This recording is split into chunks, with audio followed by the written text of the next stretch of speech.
And it was crazy. I felt bad. I felt bad for him that I felt bad that he hit me so hard that he broke his hand. I just washed my face. I don't know what's going on with my hormones, but girl, look at my face. Look at these pimples. I don't know what's going on, but I'm on today. So this is a full week later. Not a full week, but I think I recorded the previous that you just saw on Monday, I think.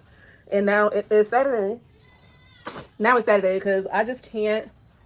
It's hard for me to concentrate during the week because I got school with the kids and other stuff to do. And the kids be running around crazy. Half my kids are at my mom's house.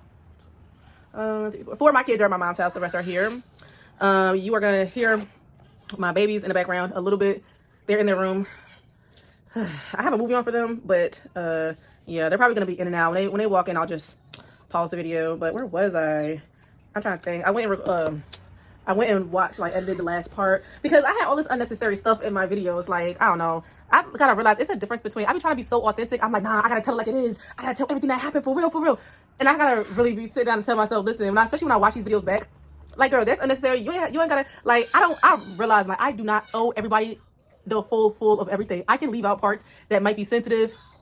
And it's not a lie because I never want to come across as like, oh, she's lying, because I gotta realize it don't matter what I post. There's always gonna be a few people that's like, oh, what you're saying is not the truth, or you're exaggerating, or you're lying, or this or that. And it just is what it is. Like, you know, so I did cut a few sensitive things out. But yeah, let me think where I was. All right, so I think I left off at like 30 minutes or something like that, or 20 some minutes. But yeah, this video is gonna go, oh my God, look, I need to pluck my chin hairs. Like, first I had like a pimple right here that's like drying out. Now I got this. I don't know, maybe telling the story is like bringing back a lot of old stuff. But anyway, so I'm trying to think. Yeah, so as I'm trying to tell this story, I don't know what it is. My anxiety is up right now. Like, I'm trembling a little bit. So I'm about to, like, what I do when I get, like, my anxiety gets like this, I can kind of spot when my body is starting to feel uncomfortable. And it kind of feels like my fight or flight senses kick in for no reason. It most likely is because I'm talking about this and I have PTSD. So I'm going to do an ice water bath. I just found out about these like last year. No, it's like 2 or 3 years ago, actually. So now when I'm feeling like I'm about to have a panic attack, or I'm feeling like I can't breathe, or I'm feeling like right now my hands are shaking a little bit, I put my face in ice water as long as it's like not too late. I also take my mom makes like herbs and stuff like that, like tinctures with calming effects. So that's what I'm about to do to calm myself down, and I'm gonna come back in like 10 minutes. I just want to show y'all because I know what's other people that do with the same thing. I know a lot of people that follow me also have been through domestic violence, or have been through some type of violence or some type of abuse, whether it comes from like a partner or a parent or a family member or anybody. So this is how much ice I use. I'm gonna fill up my bathroom sink. Sometimes what I normally do is put it in a bowl and dump my face in it. I hold my breath for as long as I can. I put my face into it for at least 35 seconds. And it helps. It like resets your nervous system or something like that. So when you feel a panic attack, or you feel those signs that like, okay, I'm starting to feel uncomfortable, it can stop a panic attack in its tracks. So most of the time it works. There are times where I've let the anxiety roll on too far and it's not really helping that much. Like, I'll get into it in a minute. Oh yeah, but I'm about to fill my sink up with this, my bathroom sink, and see how that works. The first time I'm doing it like that. Okay, I think I did 35 seconds, so I feel better.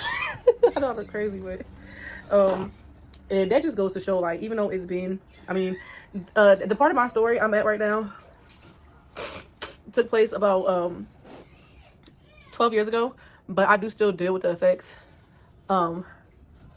still today. You know, even though he just left our lives about a year and a half ago is when I cut off communication for good and kicked him out the house. Although we was off and on, so we weren't in communication not the whole entire time. We did take like a 2-year break.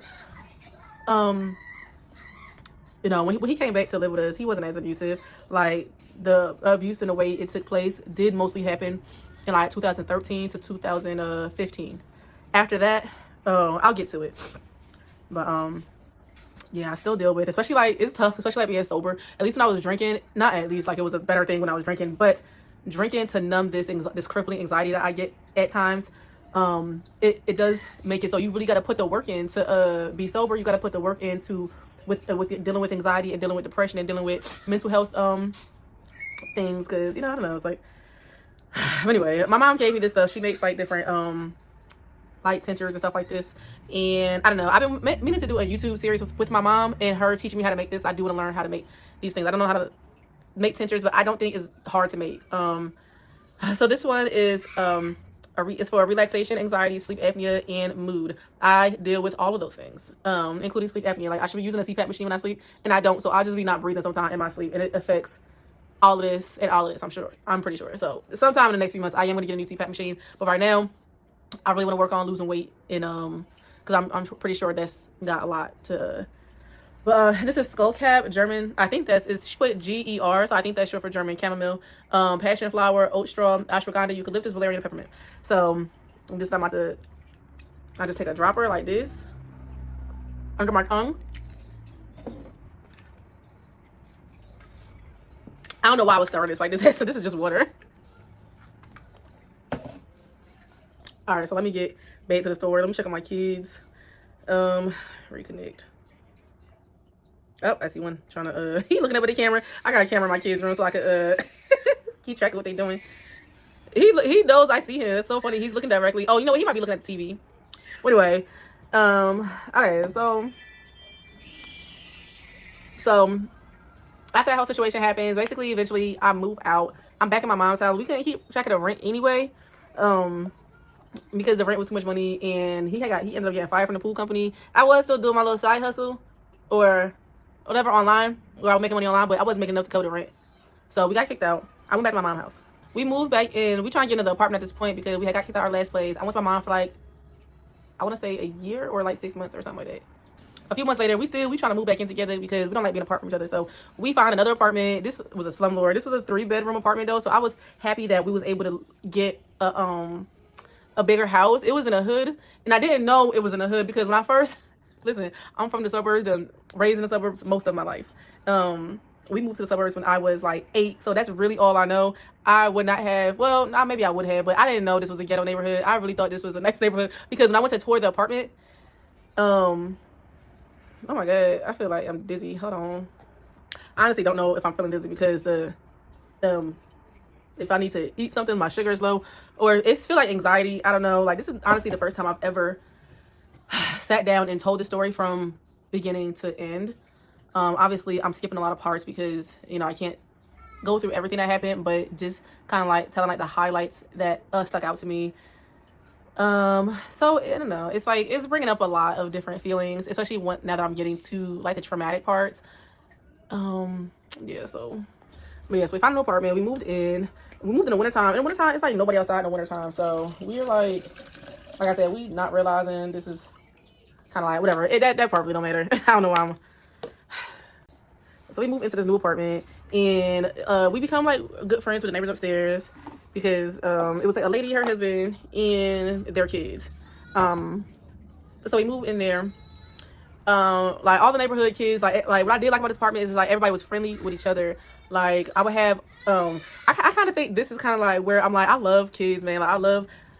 Like, I remember buying, like, a whole bunch of snacks for all the neighborhood kids. I used to have all the neighborhood kids in my house. At the time, I am, like, 25, I think, at the time. 24, 25. And my daughter is still pretty young. She's only, like, 1 year old now. So this is 1 year later, maybe a little less than a year, when we're at another apartment. This is a 3-bedroom house that we're in. Or we in like a 3 or 4 family house. So, I remember our neighbor upstairs was, like, she used to hear me getting beat all the time. And the only thing I told her was, if you hear me getting beat, most likely he done took my phone. So if you hear me getting beat up, please call the cops. And she did used to call the cops for me because a lot of times I could not call the cops myself. Like I remember this one time I went into the story a little bit briefly on Instagram. But like towards like the end of us living here, this place we also only lived in for about a year. But like towards the end of us living here, like we were like not having a good, like he was so abusive to me around this time. And I remember one time he's like, at one point we're not even in the same bedroom no more. He's like took over one of the kids' bedrooms. Like me and the kids are all in one bedroom, and then he took over one of the kids' beds, so we sleeping in different bedrooms. And he told me not to touch his stuff. One time he got mad at me, I know I'm skipping around. I'm just that remembering a lot of the stuff I have not thought about since it happened. Like, I think a lot of times that's where anxiety comes from, is you kind of don't really think about these things, and you push them deep down inside. Like, oh God, like this. Okay, so we I really gotta keep on stopping because I'm trying to calm myself down. When my anxiety get, like now that I'm sober, when my anxiety get real bad, my sister called me, I'm not about to answer. When my anxiety get real bad, I feel like I'm gonna pass out. Matter of fact, let me talk to my sister for a minute. Oh yeah, I find to tell when, cause I'm like, it was a time where I had such a bad black eye. This is when we lived to the other part with the first apartment. I just gotta tell the story because I was like getting the timeline mixed up because it's all kind of like crammed into one. But I'm like, when was that? When was that when I had that real bad black eye? Like I could not for the life of me like remember why I had such a black eye. Like it wasn't a regular black eye. I don't know. Like my face looks so bad. Hold on. Yeah. So I was looking through my pictures. Like this is. I don't know. This is me and my daughter. Like September 7th, 2013. This is that was me when I was trying to cover up a black eye. One time he hit me so hard. He hit me so hard. I'm gonna try to cover his face up. But he hit me so hard, he broke his hand on my face. Like, he hit me so hard, he broke his hand hitting my face. Like, isn't that crazy? He had to go to the hospital. And it was crazy. I felt bad. I felt bad for him that I felt bad. Like, this is my thought process at the time. Like, mind you, I felt bad that he hit me so hard that he broke his hand. And his hand was broke. Like, he fractured his thumb and everything. I don't think his family ever knew that's how he broke his hand. He told his family that, we told people that he broke his hand slamming it in the car door. He broke his hand on my face. Because at the time I really used to think like, you know, I used to be doing dumb stuff and I'm like, if I never did this dumb stuff or maybe went out or whatever, he wouldn't have had to do that. You know, there's another picture of his hand in the cast from breaking his hand on my face. But you know how hard you gotta hit somebody to break your hand hitting them? But that was crazy. And then it was another time where, hold on, let me find it. It was another time. Oh wait, hold on. All right, so this is when we still live in the first apartment. I just forgot to tell this, but like this is like a highlight is when, or you know what, was I living? You know what? No, we wasn't. This is after we got kicked out, but we was you know, we were still together, and I don't remember why he did this, but no, stop. Okay, I'm sorry. I know this is getting confusing. So I just wanted to make sure I had like everything straight, but like I don't know, it don't have to be exactly. I'm trying to make things too like exactly like details, and honestly, the details really don't matter. But this is when this I don't remember this because I lost consciousness when this happened. But this is when he see my hands are shaking. He kicked me in the face with a steel toe with his boots on. And I did not yeah, that's why my eye looks so bad. I believe that's when he kicked me in the face.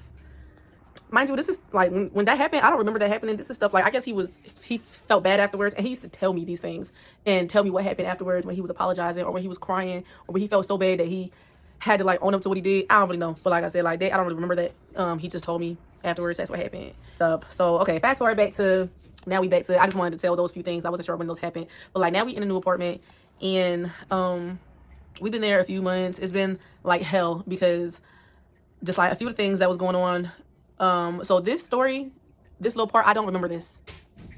Shit. I don't remember this. This is something that my oldest son, that's now his birthday tomorrow, he turns 19. He about to be 19. He told me this story. He said one time, and this what made me cry. Like this made me feel so bad because I don't remember this happening, and the fact that he remembers it was like it's just like crazy. But apparently, Jonathan tied a belt around my neck. Like took a belt and tied it around my neck and had it like you know when you wrap a belt and then wrap it in, and was dragging me, choking me with the belt. Like put the belt around my neck and was like dog walking me, whipping me back and forth with the belt around my neck and beating me up like that. I felt so bad that my kids witnessed that because I don't remember that. I don't have no memory of that happening. Like my mind made up memories of like if I think about it now I can remember it, but I don't think that's a real memory. I think my mind is just kind of like made up the memory of that happening. Before he told me that I did not remember that. I only remember that after he told me, but I think that my mind is just trying to fill in the gaps. One time he got angry at me because I painted our daughter's nails. I painted her toenails pink. It was like kid nail polish. It wasn't adult nail polish. She was about 1 when this happened, and I painted her toes pink. He got so furious at me.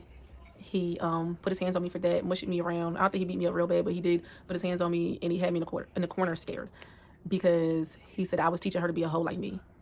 It was very irrational. Yeah, that was real messed up. There was another time where this like towards the end of us living here and we're not on good terms at all. And he didn't like when I touched his clothes, especially towards the end. His rule was do not touch my stuff. My stuff is my stuff. You're not gonna touch it.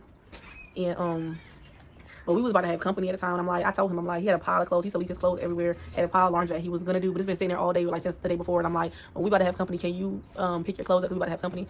And he was like, nah, I'm not doing it right now, and you better not touch my stuff. And I'm just like, I think I told him, like, you know, you're not gonna clean it up. I think I have to clean it up because so-and-so coming over or whatever. I don't know if it was my mom or I don't remember, maybe repair people. I don't think it was my mom. I wouldn't care if it was just my mom. Maintenance, the landlord, somebody was coming over that wasn't a friend. And he's like got in my face and he's like looking at me in my eye. He's like, what you want, like sizing me up and down. And I'm looking at him and he looking at me. And I don't know, maybe it was the way I looked at him that pissed him off, because I was not backing down, because I was tired of him at this point. At this point, I didn't want to be with him no more. I'm just like, I looked at him the wrong way. But he hit me so hard in my face. I don't know if he backhanded me or if he hit me so hard in my mouth that you see this tooth, that gray tooth right there? This gray tooth is not the same color as the rest of my teeth. This tooth went, like, that tooth was not in the same place. It was all the way back. Like, he pushed the tooth back. When that happens, he cut the blood supply off my tooth. This is a dead tooth. A dead tooth is when you no longer have blood supply in that tooth. And it's been great ever since. The tooth was knocked back. I ran to the bathroom to click my tooth back into place. And yeah, that's why my tooth is gray right there. I got real, like, I'm really insecure about my teeth, and like down here is crooked from my ex, and then this one is now a dead tooth from my ex. The dentist said they could fix this tooth for me. It doesn't really bother me to the point of trying to get it fixed. Maybe I'll get it fixed one day. This bothers me, but the gray tooth, I mean, I don't know, it kind of bothers me, but it don't bother me enough, so I don't really care about it. But like I said, maybe I'll get it fixed in the future. Just right now, it's not a priority for me right now. But yeah, so towards the end, a few times I did call the cops on him a few times in that apartment. My neighbor called the cops a few times. But like towards the end of me living there, of us living there, like I forget what happened. Like something happened to where I'm like, I can't take it no more. I'm like, something gotta give. I'm like, I cannot take this no more. I'm like, this is crazy. Like dealing with this with him, and he would not let me leave. Like he would not let me leave the house, and I had to make a decision. I'm like, I'm gonna leave. I'm like, I gotta get away from him. I'm gonna leave. And I couldn't leave out the front door, and I didn't want to take my kids. I didn't want to leave my kids in the house. I mean, jump out the window with my kid. So I'm like, obviously, I'm not allowed to go nowhere. Like, he got me in the house. He won't let me leave or nothing like that. And I want to call the cops, and he got my phone, and I can't call the cops neither because he took my phone. I have no way to get in contact. So what I did is I'm in a room, and I guess I'm not allowed to go nowhere, but so as soon as he like going to the bathroom or wherever he went, I jump out the window. I ain't got no shoes on, nothing like that. I jumped out the window and I ran to the gas station across the street from our apartment. I ran to the gas station. I called the cops. I told him I got kids in the house. He been like whooping my ass and doing this and doing that to me. I told him what happened, and I told him I want safety. He so they come to the house, and at the time they asked me if I want to put a restraining order on him, and at the time I don't know why I said no. But I didn't want to go through the process. I don't remember why. It was a reason why. It wasn't just that I just didn't want to do it, just because I cannot remember the reason why. I couldn't tell you. But I told him I wanted him out the house, and they told me, the cops were like not very helpful, even though I told them what happened. Okay, my kids keep on. I swear to God, this actually is gonna be the last tape. Matter of fact, I'm gonna make another video saying it at the beginning. This is gonna be my last tape. I'm not this is my last baby daddy video. All right, so oh my God, my family keep on. I don't have a bedroom, so I'm just always in the living room or in my kids' room. I'm actually, yeah, I like go between being in here to my kids' room. But so I'm trying to finish the story up. So where we at? So the way it worked is, because I didn't want to put a restraining order on him, they told me they could not make him leave. I'm like, y'all can't make him leave? They said no, because I want him to move out. And they said we can't make him leave, and we all like, the only thing we could do is and they couldn't yeah, he wouldn't give me my daughter. I'm like, I can't take my daughter with me or whatever. And he told me no, so I had to leave my daughter there, and I had to leave. I left, went back to my mom's house for, I don't know, a few days, I guess. He ended up taking all the money out my bank account. We had a joint account, but the money that was in there was my money. It was like $1,000, which at the time, shit, that was a lot of money to me. And he cleaned out my bank account, and he took that. Honestly, I wasn't doing nothing productive with the money anyway. He still didn't have a right to take it, but I was drinking with that money anyway, and I was like drunk all that weekend. So it's not like I was going to do anything productive. Like, yeah, I was taking care of my kids too, but I also was drinking a lot at the time. So anyway, I'm sorry, people will not stop walking in this room. So that's why I gotta keep on cutting the video. But all right, so we leave this apartment. We at this point, I think we also, it was like the same situation where we couldn't keep up with the rent. So again, I'm back in my mom's house again, and so this time when I go back to my mom's house, me and him are broken up. I broke things off with him. I'm like, I ain't doing this no more. I ain't doing this no more. I'm not going back to him. He's never going to change this, that. So I leave, go to my mom's house. We got kicked out. I went to my mom's house. I don't know where he went, but he gone somewhere. So afterwards, we also dealing with a lot of like other stuff. But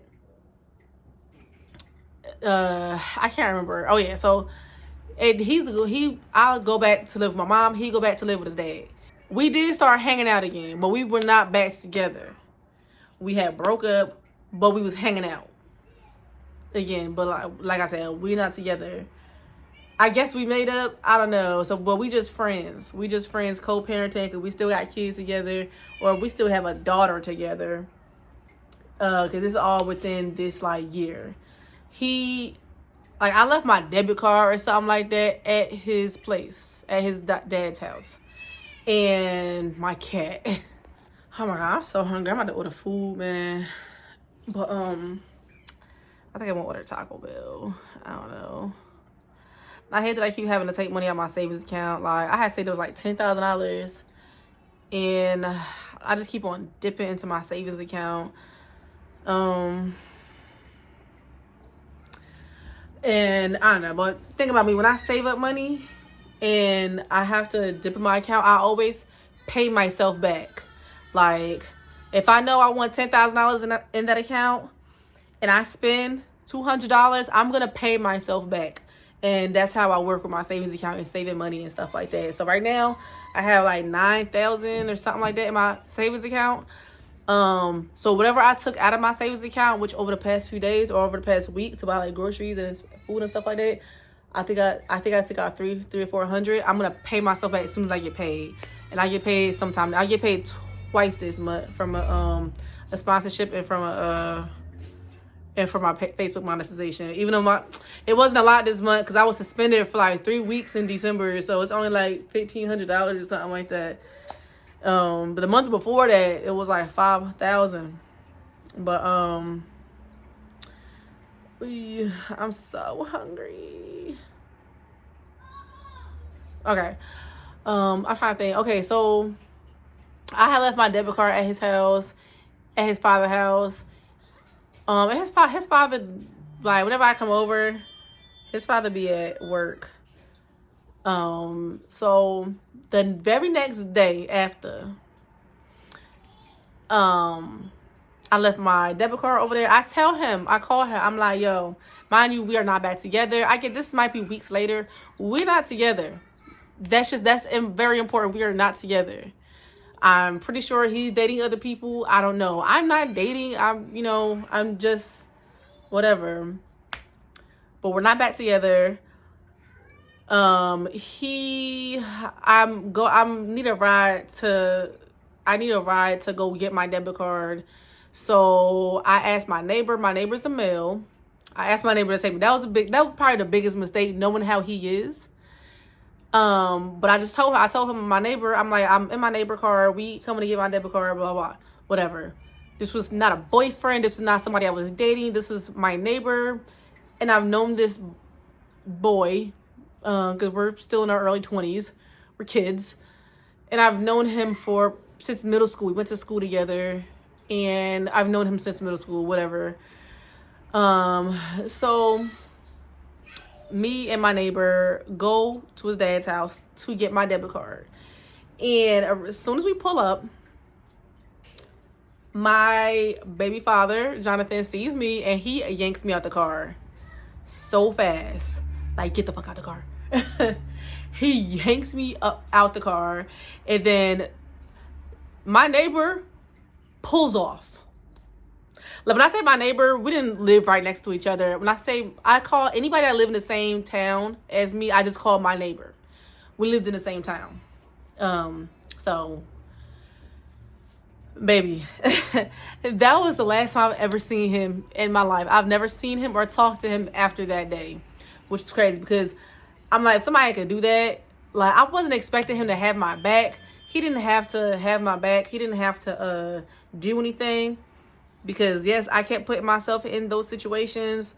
Like, I should have just canceled my card and got a new one. But I don't know if I had to, I wanted to buy something that very day, so I didn't want to wait. So that's why I had tried to go back and get my debit card. But like, he could at least call the police or something like that. But you know what? Whatever. Let it be on me. Let it be on me. So he grabs me out the car, and then my neighbor speeds off with the quickness. I don't know if he's scared or whatever. I don't blame him for being scared. So he speeds off with the quick. He didn't even close his door. He just the door was still open. He just drove off real fast. Like crazy. So he yanking me up the I'm trying not to go with him. I don't want to go in his house because I already know if we go in his house, if he take me in the house, I already know he's whooping my ass. So he's dragging me up the hill. His dad lived like apartment complexes, and like it's like a hill to go up to the apartment complex. It's these ladies across the street. These ladies are yelling, "Leave that girl alone! Leave that girl alone! Get your hands off of her!"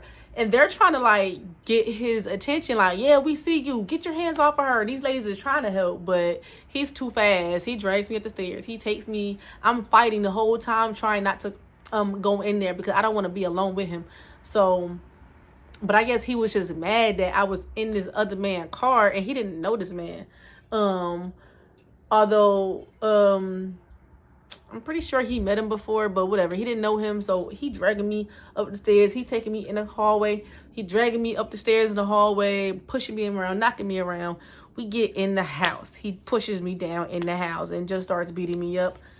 I'm pretty sure I lost consciousness a few times because I don't remember exactly. I just know when I went in there, it was like daylight, and when I'm like laying on the floor and I remember looking out the window and it's nighttime now, and he been beating me up for hours. Like this nigga, he's taking breaks from beating me, and you know, just walking around like, you think you could like do this to me and blah blah blah blah, and you just like a little slut bitch, and like, my God, like it was crazy. So one point we in the kitchen and he got a knife in his hand.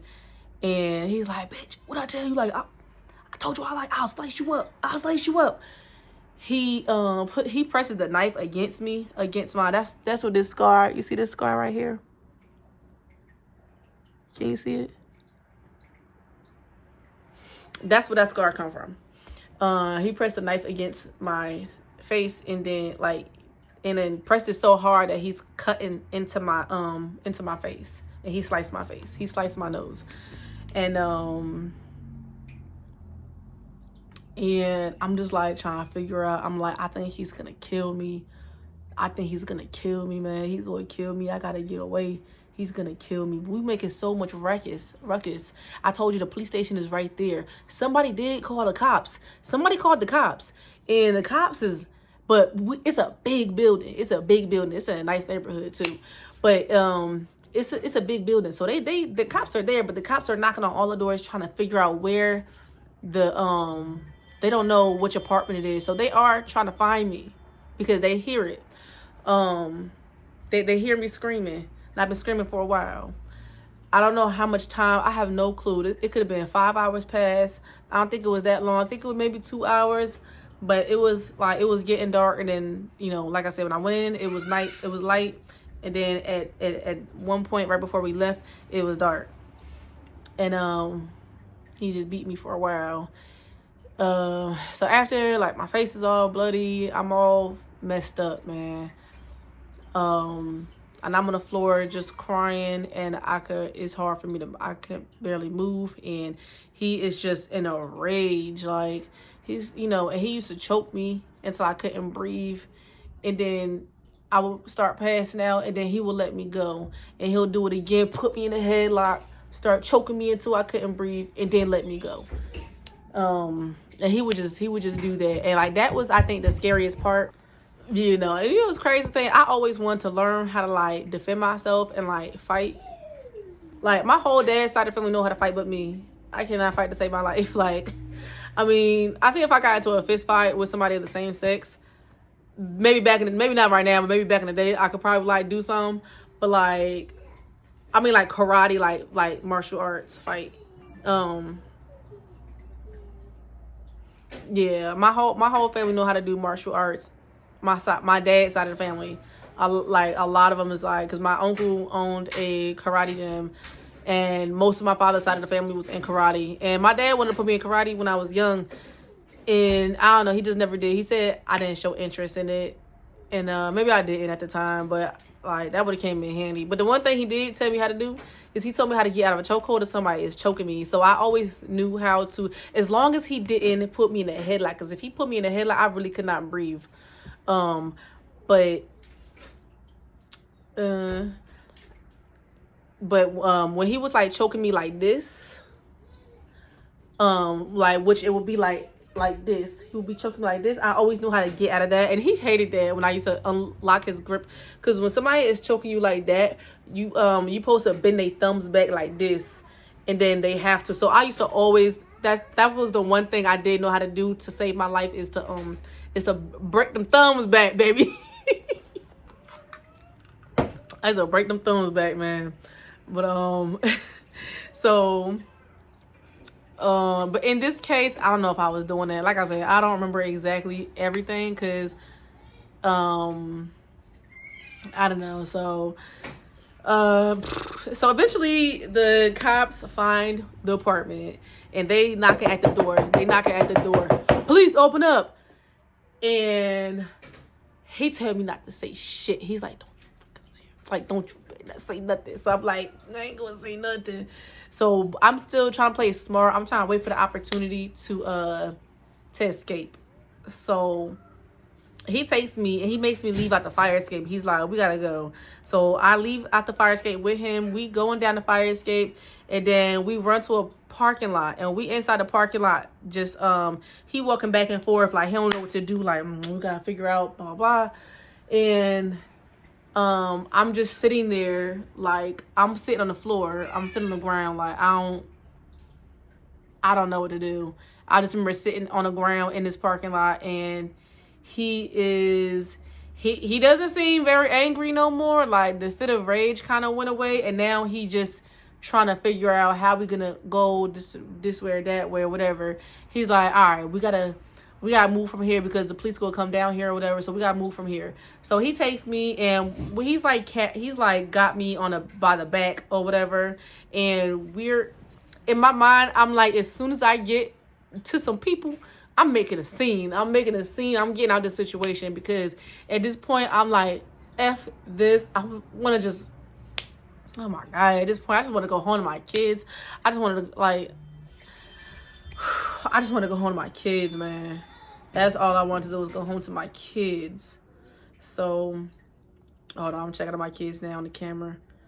Okay, are they breaking something? Oh, hold on. All right, so he got me crossing the street now, and it's like a line of cars. Of, like, mind you, the police station is still right there, because we didn't really leave far from his house. We just was hiding under something. So we're crossing the street, and it's dark outside, and literally the first car I seen, I held on to the person had their window down, and I held on to their window, and I wouldn't let go. This is a stranger, and I'm just like, help me. He is not letting me go. This man had kidnapped me. My boyfriend had kidnapped me, and I'm crying. I'm asking for help, and he's trying to I will not let go of this person's car. I'm holding on to their window, inside their window.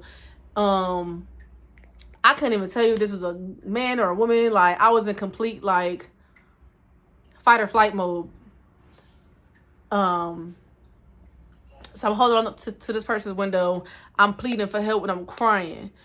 And the car in back of that car that I'm holding on to, now he's trying to yank me from the car. He's trying to yank me. I'm like, no, I'm not going nowhere. Buddy, you gotta go. I'm like, I know he ain't about to like kill me in front of all these people or do nothing like in front of all these people.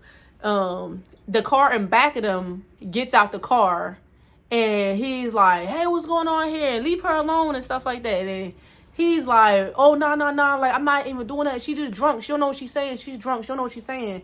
I was not drunk. I had been drinking like earlier that day, but I was completely sober when this happened. So he He realizes that I'm causing such a commotion in the middle of the street that there's people getting out their cars. They see me. My face is bloody. I'm fucked up. So he runs. He just runs off into the distance. And I stay with the person I was holding on to their car. I asked them to call 911. They call 911, police station right there. They come to get me. And I go to the hospital. I get checked out. I file a police report. And at that point, I'm like, I need a restraining order on him. This was the last time that he would ever do something like this to me again. That's what I said.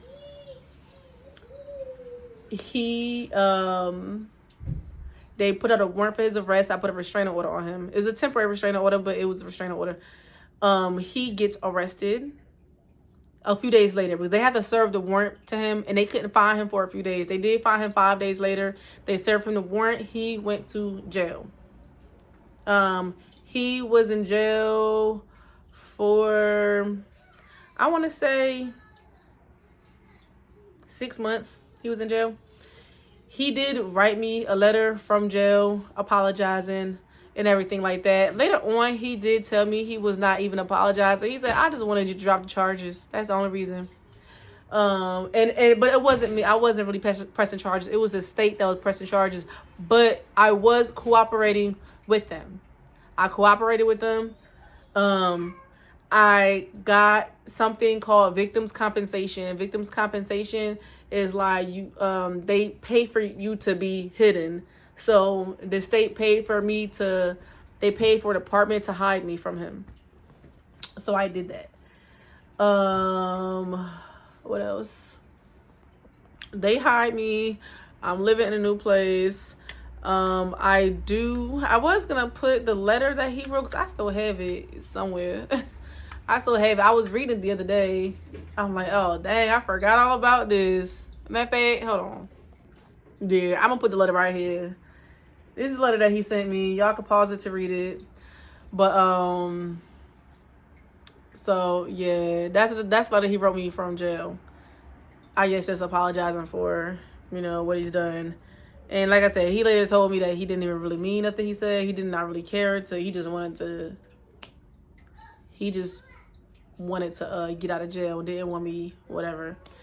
So after that, that's when I cut him completely out of my life. And this was in 2000. He was convicted. This was in 2000, I believe 2015. He was convicted of a felony. He has a felony on his record from what happened. He actually used to blame me, because he had it after he got out of jail. He couldn't get no job no more because now he has a felony on his record. And he kind of used to put the blame on me. I can't even get no job now. I can't work and stuff like that. How I used to be able to find a job anywhere. I can't do that because now I got a felony. And I used to feel bad. Now it's like, man, you did this to yourself. Just like I got to deal with the consequences of things I've done.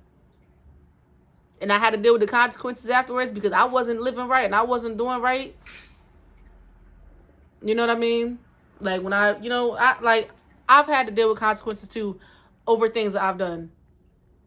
And I just had to, because I wasn't living right. So, okay, I'm trying to order food. My stomach keep growling. I know y'all can hear that on the camera. So I'm trying to order food. I didn't eat today. It's 2 o'clock and I have not eaten all day. So, I don't know what to order. Everything expensive. Every time I order food, I spend $100 and something every single time I want to order. And that's why, alone, I spent probably $1,000 this month on food, on takeout. And that's why I went, because I don't get food stamps right now, because I don't know, I didn't recertify where I was supposed to, so I'm not getting food stamps no more. That's putting the dent in my pockets. But all right, so at one point So we not talking for a while. I don't deal with him or nothing like that. Except for one time. One time I did. I don't know if I was. So we moved again. But this time it's just me and my sister. It's me and my sister raising my kids.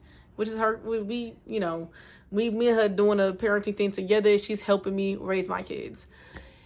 We got a house and we're still living in Strawberry Hills. We got a 4-bedroom house now.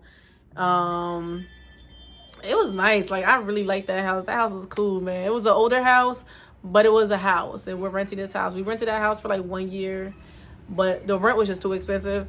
So, but yeah, we rented that house for like one. Now it's 2000. Oh wait, I skipped a part where I got pregnant with our second child. I got pregnant with our second child. Somewhere in between that, I did have a second baby. I don't remember when. Because I'm like, wait a minute. I had Adri, then I got pregnant and had another baby. Right? Yeah. So, at the point, I don't know. Because I had them close together. So, at one point, I did have a second baby. So, we have 2 kids together now. And then, by the time the fight happened, the kidnapping thing, even though he wasn't charged with kidnapping, I guess they wanted a charge that could stick. So, they charged him with aggravated assault with a deadly weapon and bodily injury. And he had to pay a fine. He got a felony, and then he did like time served. He was on probation for like 3 years or something like that. But within that time, I did have a baby. So we had our second child around that time. So then now, fast forward, it is 2015 now. And for the most part, he is out of my life. But there is like a point where we randomly got back in touch. I think I was like out with my friends or something like that. I don't really remember, but I did randomly call him. And yes, it was a bad idea. I don't regret it because, you know, if I regret it and like I wish I would not never call him, my son wouldn't be here. So I got pregnant with my son in 2015. Yeah, I got pregnant with my son in 2015. So I get pregnant with Aiden. I get pregnant with my third child by him. So now I have a total of, I'm pregnant with my third child by him, but my 7th child. And we don't stay in touch though. We do not stay in touch. And he does not know I'm pregnant. Even though I got pregnant, I did not want him to know I was pregnant because I realized that me getting back in touch with him was a mistake, and I did not want him in our lives. So although I got pregnant, I think I told him I was pregnant, but I told him I had a termination. I told him I had a termination and whatever. He did want to be in his kid's life, but I just wanted to stay away from him. So I was just trying to avoid him. I felt shamed for being pregnant with him again. Like, I hid the pregnancy for as long as I could from everybody I knew, my parents, everybody. I tried to hide a pregnancy from. People did find out I was pregnant by the time I was like 8 months. I hid that pregnancy well because I was very embarrassed that I went back to him, especially after like everything that happened with the police and I had my restraining order. The restraining order did get dropped because I never went back. No, I tried to keep the restraining order on. That was the first restraining order. This restraining order, the judge didn't grant me the restraining order because, no, that was before that too. The judge didn't grant me the restraining order because, I was intimidated and I was crying in court. And I got so choked up that it was hard for me to tell my story. He made me tell it over twice. And then, I couldn't even look at him. And then the judge was like, well, you don't look like you want to really you look like you don't really want this restraining order because you look like you would just abandon your case. So, denied. And then that's when he kidnapped me, right after he denied my restraining order. But so, oh man, dang, I don't know why I be beating myself up over this damn story. I'm just like, I'm such a bad storyteller. I really be too hard on myself. I would just have to snip this up. But then when I be editing it, I'm like, it's not as bad as I thought it was. And that's honestly me just trying to be perfect in the story and trying to make sure I tell things the way it happened and the way in order. And I mean, that don't even matter. I really gotta stop. Like, I wish I wasn't, like, you know what I mean? It don't even have to be in, like, this light. Exactly. As long as I get the story told. So, oh, damn. Well, where am I at? Okay, finally, we're at a point where I do eventually tell him I am pregnant. No. Wrong. I have the baby. He don't know about the baby for a long time. And a long time, I mean, like 3 months or something like that. My baby's a few months old. Aiden is my baby. Aiden, his birthday next month. He's about to be 10. So this is 10 years ago. He doesn't know my baby for a few months. I do eventually tell him that I had a baby, and he's like, "You had a baby?" I'm like, "Yes, the child that I was pregnant with before. I know I told you I got a termination, but I never got the termination, and this is your baby." At this point, he has a new girlfriend, and he's telling her this is not my baby. He comes over to see us on Halloween, and he's trying to take us trick or treat, and he does pick Aiden up. He's looking at him. Okay, and he puts him down. So, and he didn't want to hold him again after that. He just, because Aiden was like my first baby that looked like me. Aiden looks like me. And this is the first baby I did not take after him in his genes. So he just thinking, this baby do not look like me. So he put him down. He don't really want to hold him like that. He don't say that to me. He told me that later on down the line. He had told me that. But so we do take the kids trick-or-treating. And nothing terrible happened or nothing like that. But we do lose communications. I guess he got a new girlfriend at this point. And so, no, wait, I don't know. I don't think he had a new girlfriend at this point, but we just stopped communicating with each other. I stopped communicating with him. I did let him know he has a baby out there. I let his parents know too. No, I'm lying. So his parents didn't know about Aiden until Aiden was like 1 year old, because they knew I had a baby, but they didn't know it was his baby because he kept saying, yeah, I'm gonna tell them, but he kept saying he didn't want to tell them. And then at a point, then after he got into a relationship, this a year later, our third baby. Aiden's our third kid. And he didn't want to believe Aiden was his. He kept saying, "Oh, that's not my baby," or whatever. Because this is 1 year later. And I'm like, you got to tell your parents something. He was like, but that's not my child. He just kept on denying him. Because like I said, me and him were not in contact like that. It was just like a one-time thing. So because we weren't in contact and I only had slept with him one time, he thought Aiden was not his. Even though I told him I was not sleeping around. He was the only person I was with that year. Like, not even that year, but that, like, within that decade. I was, like, only with him. So, at that time, actually. I did eventually, whatever, later down the line. But at that time, I'm like, I'm only with you, I'm like, I'm not dating, I don't have no relationships or nothing. And I told him it's impossible for Aiden to be somebody else's child. I'm like, it's impossible. He didn't believe me.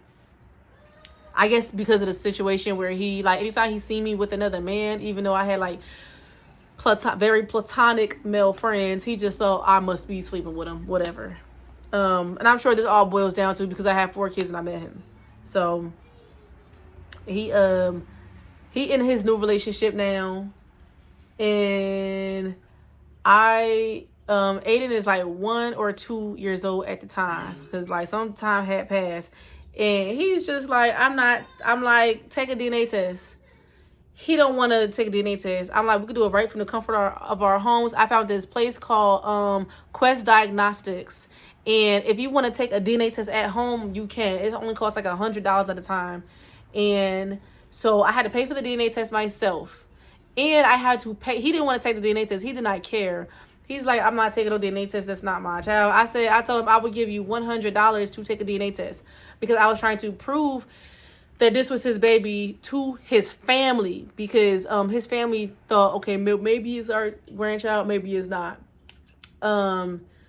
So we do the DNA test. I have to pay him $100 to take the DNA test. So, like, mind you, this man not on child support. He don't financially take care of our kids or nothing like that. So I pay him $100. I told him, if you come over to take the DNA test, I will pay you $100. So he comes over. I give him money. I swab his cheeks. I swab my cheeks. I swab our baby cheeks. I package it up in front of him. And I mail it off like the next day or something like that. The DNA test comes back. It is his baby. Right here, I'm about to put it up. There's the results. So I told him, yes, and I'm going to try to find it. If I don't find it, whatever. So I told him it's his baby. His response was that I faked the DNA test. For what? I said, for what? You not no famous basketball player where somebody need to fake a DNA test with somebody that's not even getting. I don't get no money from you. Why would I fake a DNA test when we have 3 kids together and you don't even pay child support? You don't give me nothing for these kids. Why would I fake? What do I have to gain by faking a DNA test for you? It don't make no sense. So, yeah, so he's still telling his family, like, he said, I don't know if that baby mine or not, but whatever. So I talked to his mother one time, and I'm like, and she's like, well, because at one point when he had, like, his new girlfriend or whatever, she was harassing me online. She was making all these fake profiles, fake Facebooks. And this is, like, down the line where we didn't communicate for, like, 2 years. After I got pregnant, we didn't communicate for 2 years. And I'm telling her, I'm like, why would I... wait, hold on. What am I talking about?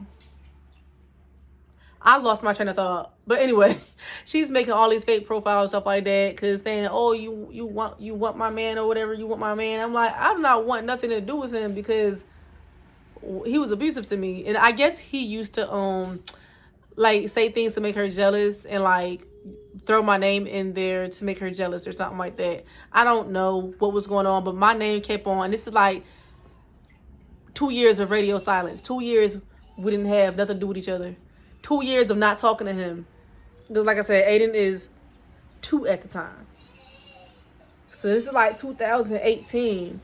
So Aiden is like 2 years old. And she's harassing us. Making fake profiles and stuff like that. And in the fake profile, she requested my grandma, my mom, people in my family, sending them friend requests. And it's a fake page that has my picture on it like it's me. But it says, oh, my name is Shayla. I'm such a hoe. I love doing this and doing that. And just all this nasty stuff. And I'm like, this girl crazy, man. I'm like, this girl crazy. She texting my phone. Why you sending naked pictures to my man? And this. And I'm like, girl, I don't got 7 kids. I ain't got time for this. Like, I did not like drama like that, especially with girls. I'm like, oh, my God. So... at this point, I cut him off and his family. I told his family, I'm like, listen, because the kids used to go over there and stuff like that. I gave him a chance. I said, you either go get this girl together and tell her to stop doing this. Because she was posting pictures of our kids, too, online. I'm like, he just kept saying, it's not her, that's not her. I'm like, I don't have no beef with nobody. I always been like such a peaceful type. Like, I was not the type of person to have beef with nobody. I'm like, there is literally nobody else that could be doing this for her. And it was her. And it was her. She used to call my mom's phone again and again and again. Whatever. I guess she was crazy about him, man. She was crazy about him.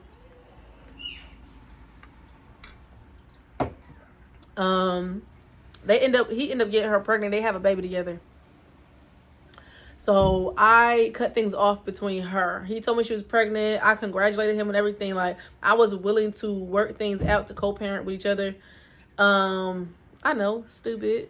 But after the harassment, I said, nah, I don't want no parts of that. So I told his family, I wrote his family a letter saying, like, listen, we're going to have to cut things off for a while. I cut visits off from his family and him because I didn't trust her and I didn't trust him. So I cut visits off. His mother was basically had wrote me a letter saying, hey, shit. That his mother basically accused me of kind of like being jealous. And I'm like, I'm not jealous. Your son's a monster. Basically like that. I had sent her a little bit. I'm not jealous. Your son's a monster. And she's like, well, if Aiden turns out to be his, and I'm telling her, if he is his, I sent her I think I sent her no, I did. I sent her the test results. And like me and his family had a lot of like back and forth. We weren't really getting along that well. We get along fine now. You know, his family is fine now, but back then we all didn't really get along that well. I never had problems with his dad though. It was just his mom that we had problems with at the time. And not really problems, but we just didn't see eye to eye at that time. So what happened? So again, I cut contact off. And while I cut contact off, I do end up, so I'm not gonna, my last kid's father, well, I'm gonna call him Push, because that was his name. That was his like street name in the streets. They call him Push. I do not have a real long history with him, so he's not gonna get his own tape because there's not much to talk about. It was like little things that happened between us, but I'ma just it intertwines. So after me and Jonathan broke up for good, we ended communication. It was a few years of us not talking. I get pregnant. I was sober for a while after, because I was sober for a while after I had Aiden, my 8th child. Aiden was my 8th child. I was sober for a while. Then I ended up going out for my friend's birthday. Went out for my friend's birthday, and we're drinking, we're partying a little bit too hard. I mean, at one point, it's not even a party no more. I'm just making a bunch of bad decisions. So at one point, let's just say I have alcohol poisoning and I'm not feeling very good. I'm with my friend at the time, and how do I put this? I'm leaving something out, okay? I get pregnant that night. We only slept together one time. I got pregnant that night. I went home after I finally got back home. I did find out I was pregnant like 2 weeks later. And I was so stressed out just from all the stuff that happened in the past. I'm just like, I can't keep this pregnancy a secret. I will not do that because I'm exhausted. I'm ashamed. I'm tired. I tell my parents immediately that I'm pregnant. They say, who's the father now? And I'm just like, they don't even know him. I say his name or whatever. And so the thing with, then I have my 8th. Wait, what? 8th? No, 7th.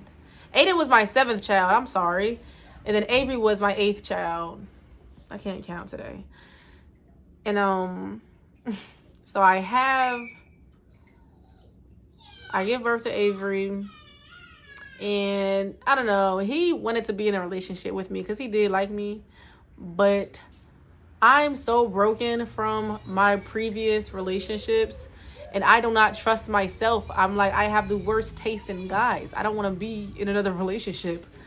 So instead of feeling like, and I'm older at this point also. I'm 30 years old now at this point. I'm like 29 or 30. And this is my 6-year-old. So this is 6 years ago. I'm 29 or 30. Lord, I'm about 30. And I'm just like, I don't trust myself. I have the worst taste in men. And I do tell him I don't want to be in a relationship with him. He's sad about it because he said he wanted to, you know, even though we didn't have I don't know, whatever. He had addiction issues worse than me. And I couldn't, like, if he didn't have addiction issues, he was such a nice guy, man. Like, if he didn't have addiction issues worse than me, he had like drug addiction issues. Like, if he didn't have those issues, I could have seen myself trying to see where things could be or went. But I was trying to clean myself up and I wanted to get sober. And I knew I could not do that with another addict. I decided to cut communication with him because he had really, really bad addiction issues. And even though I did too, his was worse than mine. And he ended up dying. He ended up overdosing. Or no. Let me actually take that back. I don't know if he overdosed. I'm assuming that he overdosed. But he did die a few years later. 6 years later. He just passed away a few months ago. And yeah, man. The last time I talked to my daughter father, I'm gonna try to put it up if I can find an email up here. If not, then I guess I just couldn't find it. But the last thing he said to me was basically like, I don't know. He was upset because I wouldn't let him come over, but he was trying to come over when I was pregnant again, and my other baby father was living back in our house, and that's when he was trying to come over, and I'm just like, nah. And he got mad about that because he wasn't really trying to come over to see our daughter. He said he was trying to come. He was gonna bring some alcohol to my house, and I told him nah, because I said I'm sober. I don't drink or whatever. But I don't know. So that just was a crazy situation. After I had my daughter, I got 8 kids at this point. Then I moved into this house that I'm living at now. So now I'm like 30 years old. I moved here. We're only living here about maybe a few months. And mind you, I didn't talk to him for a few years. We moved to this house and he randomly calls me and I'm like, oh, hey. So it's years later. So he does a lot of apologizing and tells me like he's a changed person and I just want to be in my kid's life. I know what I put you through was messed up. What you put me through was messed up. What we put each other through was messed up. We talked every day on the phone for like a week. And we kind of like fell for each other again, you know?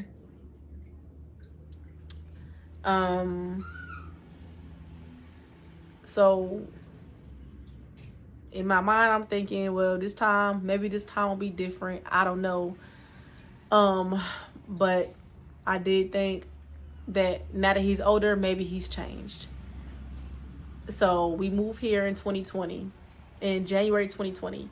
He was out the state at work because he was like working out the state, but he came back to Jersey June 2020. In June 2020, it was like around my birthday. And I was sober for a long time. I was sober for 2.5 years when I moved here. I started drinking again the day I seen him. I wasn't really trying to be sober though. Like I wasn't like the way I'm sober now. I just happened to be. I just wasn't drinking. And I started drinking because I was nervous to see him. So I had to drink. When it was my birthday, I was turning 31. So I just had turned 31. And I started drinking again. And mind you, like I said, this is 6 years ago. I had just moved here.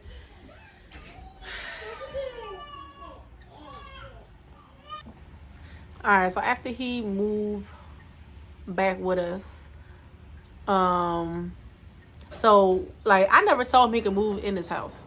Basically what happened was, so he was working a job like out the state. Like they would have them living in hotels, and it was like a utility company or something like that.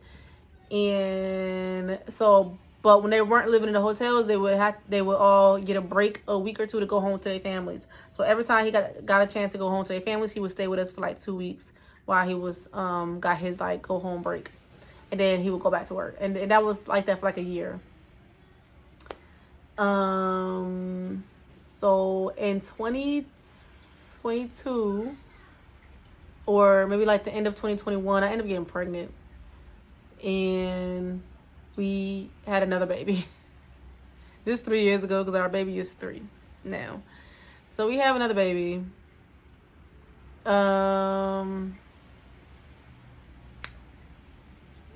And I don't know, like, okay, so the way the situation, the way he acted in this house is totally different.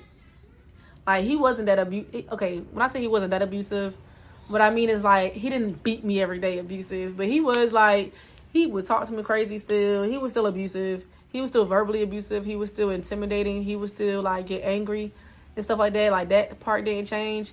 He was a little bit more mature from when he was younger. And he, for the most part, if he did hit me, he didn't hit me in my face no more. Like, I guess he, like, learned not to hit me in my face because that's when he would go to jail. When he was sort of stuck, you know what I mean? So, like, a while ago, like, I remember the change, and when he stopped hitting me in my face after he went to jail, he would start giving me body shots. And that's like when you, like, punching somebody in their body. So I would be all bruised up in my body and stuff like that, but I wouldn't have nothing on my face. And that was that was what he used to do to, so, because he didn't want to go to jail no more. But, so, yeah, so, like, living here, he, you know, wasn't abusive like he was at the first 2 houses that we was living at, the first 2 apartments. But, like I said, everything else was just, like, still, like, crazy. And, he did mess me up one time. I'm gonna put a picture up right here. Or, you know what, actually, let me know. I have it. And, like, I stopped going out, though. Like, at this, I used to go out in my 20s. Once I turned 30, I stopped going out. When he had moved out at one point, or where he used to go on vacation, sometimes I used to have my girlfriend over and some friends, like, during the pandemic when everything was shut down. But as far as, like, going out, I stopped doing that when I turned 30. But, yeah. He had, we had got into, I don't know, I guess I had drank too much and I was being real annoying. It was nighttime, I was trying to wake him up, and this is what he does in my face. It's like a hole in my lip from, I don't know how he split my lip like that. I don't remember this happening. He told me about it the next day, because he was crying, and he was like, he felt bad about it. And, which, yeah, so this situation was crazy. Because, like I said, okay, so I remember being like, the kids was at my mom's house again. No, I'm lying. The kids was home, but everybody was in their room. Everybody was asleep. So I think some of the kids was at my mom's house, some of the kids was home. And I was in the room drinking and listening to music. I guess I drank too much. It's the middle of the night, probably like 3 o'clock in the morning.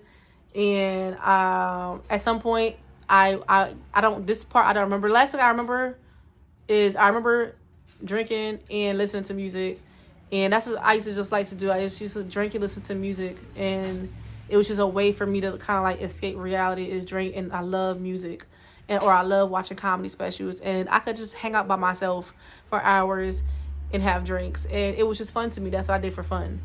So I'm drinking, I'm listening to music, and it's the middle of the night, and then the next thing I remember, I'm in the shower, and I got clothes on in the shower, and it was blood running down everywhere, and I'm like, I don't know what happened.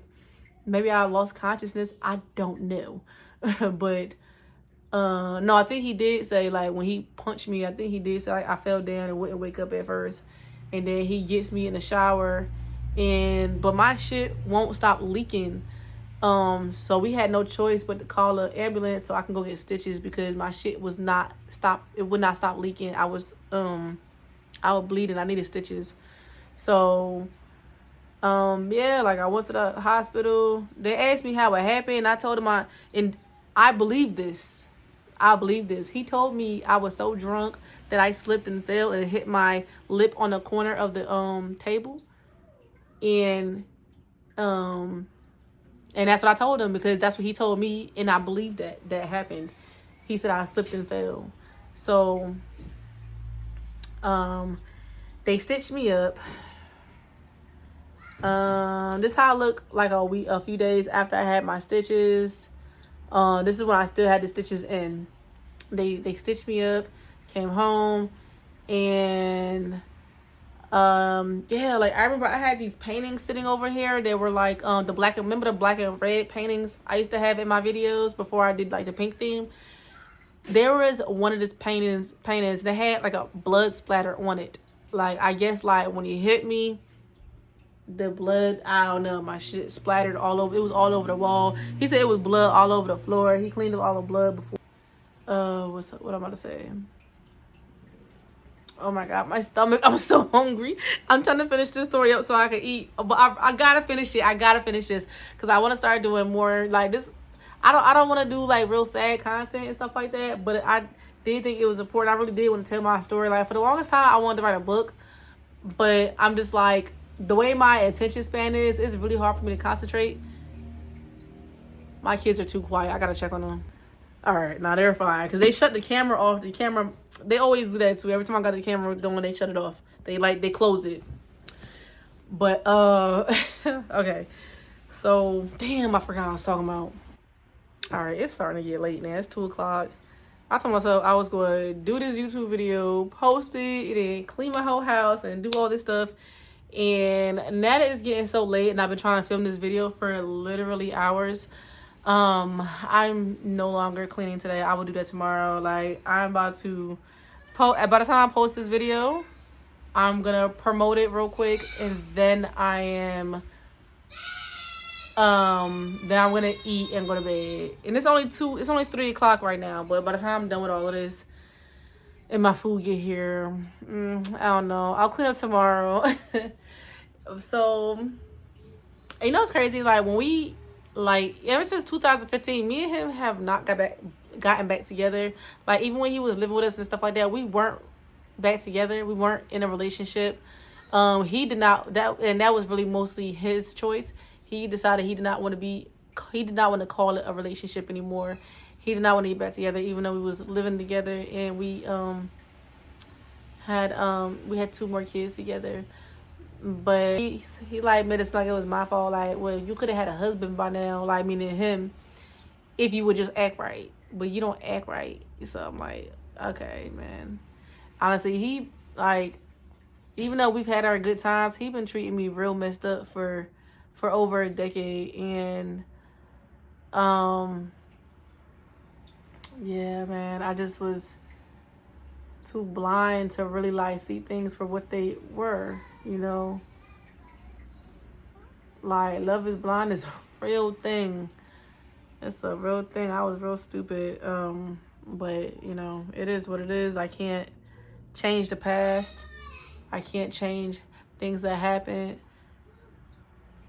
When people like to throw in my face, like, well, like a lot of people say what I went through was my fault.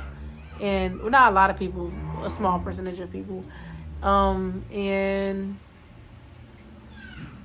I can't, you know what I mean? I can't change what happened. I can't change how long I went through what I went through. I'm grateful for my children. I'm grateful, you know what I mean? Where was I though? So I still have the scar on my lip right here.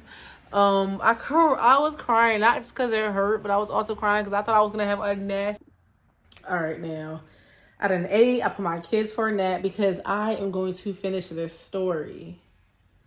It is now 4:30, and I've been trying to get this story done and filming this since this morning, since I first woke up. But, yeah, and I'm going to put this all in one video, too. So, okay, so we after the situation happened with this and he like did that to my lip and stuff like that, I did forgive him. It's hard to be mad at somebody and when you're disappointed and mad at yourself, and I was disappointed and mad at myself. And honestly, I don't want to say I hated myself at the time, but I didn't like that I had fell so deep into my alcoholism again. I was drinking so much. I was drinking all the time, and I just really didn't like that about myself. So I decided to get sober. And I'm like, so any other time I gotten sober in the past, I always said to myself, like, Yeah, I guess I'm sober for now, but I always said I'm not promising that I'm gonna, because I always plan to drink again, you know what I mean? It was never, oh, I want to be sober and I want to stay sober. A lot of times it was, I'm sober for now, but, I will drink again in the future. And I used to have like little, like when I moved here, my, when I moved to this house in 2020, I had rules. And like, that's how it's like, you try to like, I was trying to control my alcoholism, and my rule was I didn't drink during the school year from September until June. I did not drink. I only drank in the summertime and maybe on the holidays when kids were on break. Why? Because I'm not a functional alcoholic and I don't function very well. I'll oversleep. I drink during the day, and I smell like alcohol, and it just, so I had that rule that I did not drink from September to until June. So when the kids got out of school, I let that be my time to relax and have drinks and you know, whatever. So Lord, and drinking when you're young and then drinking and then trying to be an alcoholic, or not trying to be an alcoholic, or falling back into alcoholism when you're older is like so different. Like literally I could not stop having I couldn't drink 2 days in a row without getting alcohol poisoning. I kept getting alcohol poisoning because like it's like my liver was not filtering out the alcohol as fast as it used to when I was younger. So that's one thing I kept dealing with when I moved here, is I just kept getting alcohol poisoning. I could not drink 2 days. I could not heavily drink 2 days in a row. I couldn't do it. I would be throwing up and it would be feeling like I had a stomach virus or something like that. I'd be throwing up for like 12 hours, just vomiting. And my stomach would be hurting. Like, but I've never had to get my stomach pumped or nothing like that. And I've never like been hospitalized for drinking. So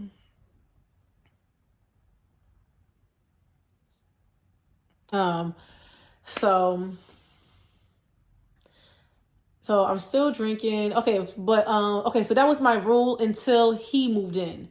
Once he moved in, like full time moved in, he moved in after we had a baby. Right after we had our ninth, right after I had my ninth kid and his fourth kid, he moved in. He claimed he moved in to help me with the baby. Like the day I came home from the hospital, he was with me the whole time in the hospital, and then when we came home together, he moved back in. Didn't have no conversation about him moving back in because I had kicked him out the year prior to that. I had kicked him out like during my pregnancy because we was not getting along. He was doing dumb stuff that I don't even want to get into that. But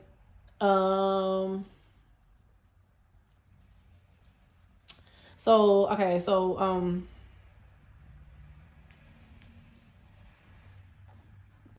okay, so once he moved in after we had a baby, like again, my alcoholism took a turn. So I did start drinking again. I didn't breastfeed very long because I started drinking right after I had my baby. And I drank during the summertime. Normally I stopped drinking. My kids start school in Jersey. We start school in September. Okay. So normally I stop drinking towards the end of August. And I stopped drinking around that time because it's really hard for me because if I drink during the school year, I'll do things like show up to parent teacher meetings, not drunk, but like a little bit. Like, and I know myself. That's why I had these little rules. Okay, but when he moved in, because he was drinking every day, and he's a different type of alcoholic. He is dependent on alcohol. Like if he don't drink, he drink every day. And if he don't drink like for like a whole day or even like a couple hours, he gets a shaking. So he had to drink to not go through withdrawal. He would go through withdrawal. I didn't even know he was that bad at his alcoholism because remember I told you we had, before he moved in, before we got back in touch with each other in 2020, I didn't see him really like that for like 2 years. So I didn't know he was like dependent on alcohol like that. I just know he drank every day. But yeah, so if he don't drink, he gets sick. It feel like the flu, he said. So, but yeah, so September comes around and I'm still drinking, and I'm like, whoa, I shouldn't be drinking. Like That's my rule. That's my number one rule, is not to drink during the school year. But I'm like, all right, well, next week is gonna be my last week for real. And I'm still drinking. The week after that, I'm still drinking. Why? Because you can't have two alcoholics in the house and he's bringing in beer and stuff like that after work, and I'm just like it's in the fridge. You know what I mean? So I kept drinking, and I drank during the school year, and I did what I said I wouldn't do no more, is drink during the school year. I broke my own rules, and after that, I started becoming also dependent on alcohol. I didn't get the shakes or nothing like that, but I went through withdrawal if I tried to stop drinking for more than 5 days. For me, I could go like 5 days without drinking. So I go like 5 days without drinking. I was drinking mostly on the weekends, but like, I'm like, dang, like I'm drinking how I was drinking in my 20s. That's crazy. Like, I can't be drinking like this. Like, I'm too old to be drinking like this. Like, that, when you get older, you realize like it's unhealthy, and you messing up your kidneys and your liver and your body and your all that. So, and I know this, and I'm older now, so stuff like that is really important to me. And I've been trying to manage my alcoholism and limit myself. But yeah, when he moved back in, I just couldn't, like, full time. I just could not. It was really hard for me to. And I'm not blaming him. I'm a grown adult. It's my fault. I should have, dealt with it. I was just not being a very good mother at the time because I was drinking too much, and yeah. So we, February. So that was in September, and then when February came, February 2nd, that night, I was on a FaceTime with my girlfriend from high school, and with my friends since high school, and a few friends. Asia, my friend, I think I was talking to Miles, and these are everybody's real names. The only names I'm changing is names of people that like my kids' fathers, just because I'm sure they would not want me talking about this. And I don't know. I changed their name for like legal reasons, so they can't like come after me in like court or anything like that. I don't think they would, but just like, But yeah, so I'm talking to a few of my friends, and I told them, I think did I tell them? Because like, I don't know, like I wasn't planning on going to rehab or nothing like that. I just said, like, in my mind, no, this is not February 3rd. This is end of January, 2023. This is the beginning of 2023. And I'm just like, I can't do this no more, y'all. And they like, what you mean? I'm like, I'm about to get sober, y'all. I can't do this no more. I gotta get back to the person I know I am, the mother that I know I could be. I said, I can't do this. I'm going to rehab. I think that's when I either told them to hold on or whatever. I look terrible too. Like I'm all on a FaceTime. The most embarrassing thing I used to do, like living here, is drinking. I used to FaceTime people looking a mess, like looking a whole mess, like my hair not done.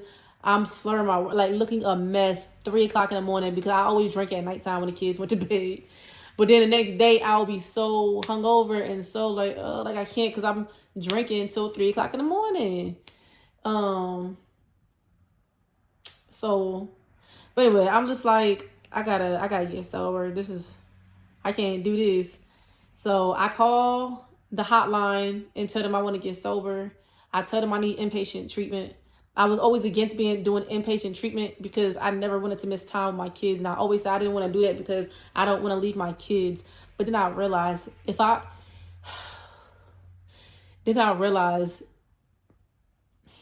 I have to do this for my kids, or my kids ain't going to have a mother in a minute. You know what I mean? Like, either I'm going to die,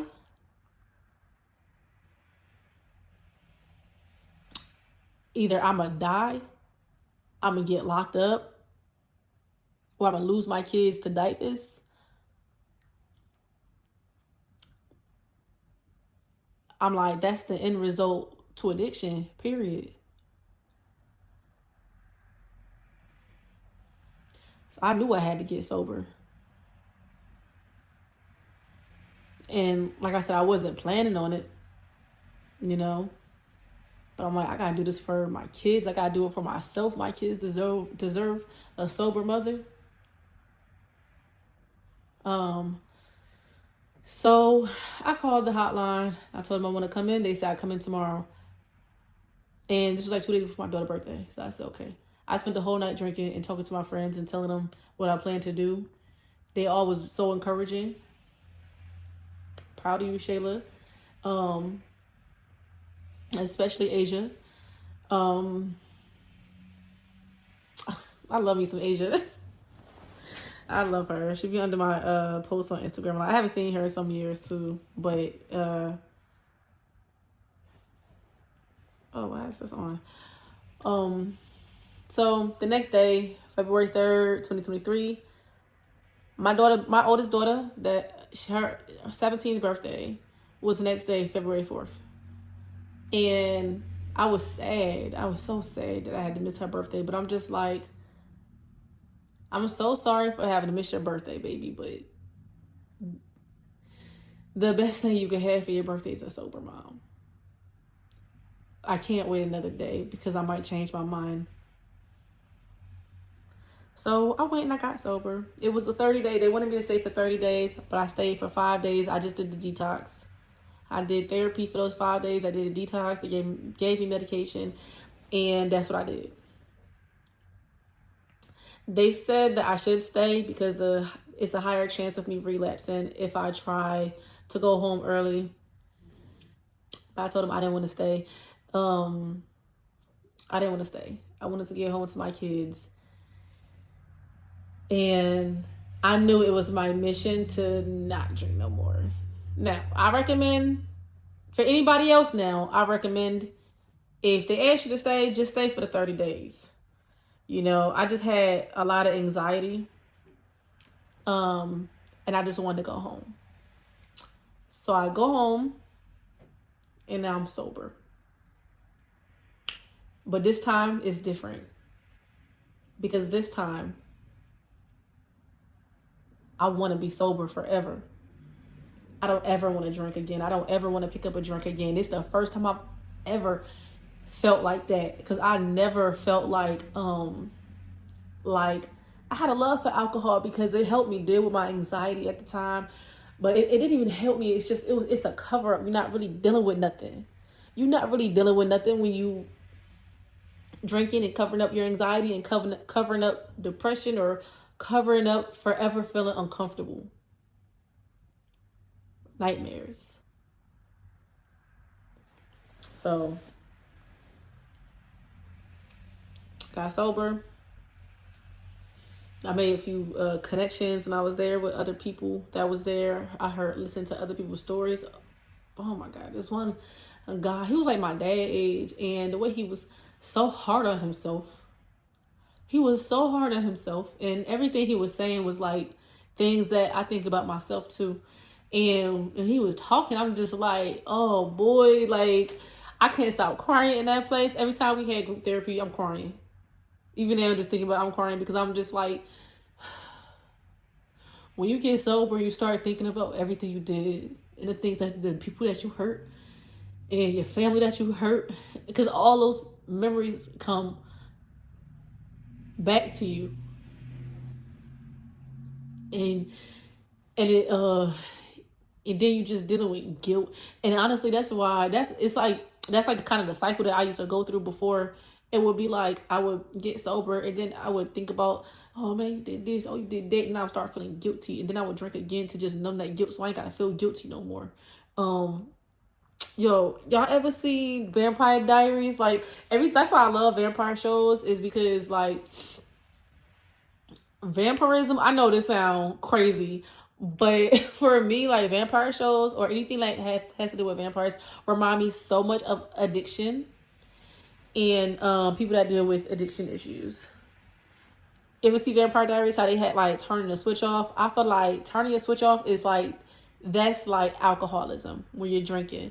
And I know I sound like a nerd right now if you don't know what I'm talking about, if you've never seen that show. But, and then, you know, when they flip the switch back on and they get back to reality, that's like a metaphor for when you get sober and you finally get sober. You wake up and you sober, and then you thinking of all the stuff that you did when you was drunk or when you was this or that, or say if you do drugs or whatever drug of choice or that, and then you go through the guilt, all the feelings and everything that you've been pushing down just come rushing back. Like, I know that sounds crazy, but like that's why I love those shows, because like that whole like series and the whole Vampire Diaries universe, that's why I love that, because it reminds me of alcoholism and the struggles that we go through. But anyway, hold on. So the whole time I'm in rehab, my kids are all at my mom's house.